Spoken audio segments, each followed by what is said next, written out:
Welcome back to Composition and its Allies. My name is Barney. I'm a classical composer and the founder and director of Barney J Music. I did most of my studies in composition in America, but I also spent 5 years of my life studying counterpoint, harmony, and orchestration in Paris, France. And this series, I want to share some of the things I learned.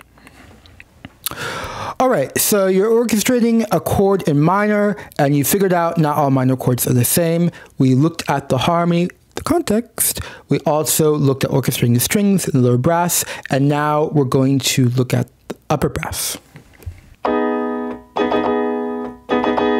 So the first thing I'd like to point out are the trumpets, and I think that adds a very special quality to this chord. We have the trumpets on a perfect fifth in a minor chord. The trumpets on a perfect fifth is often kind of frowned upon in traditional orchestration classes, at least in kind of the French style. Why? Because it can be very piercing.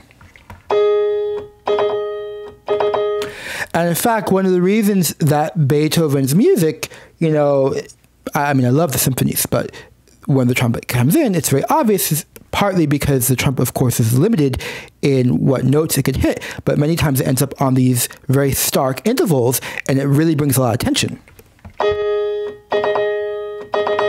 But of course, that was intended here.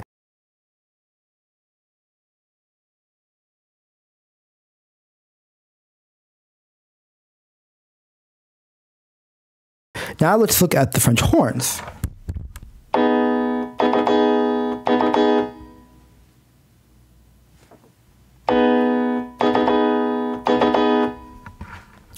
So what are the French horns doing?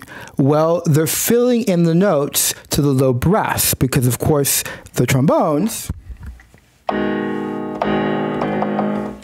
the upper trombone was this G sharp, and from there we add the other notes.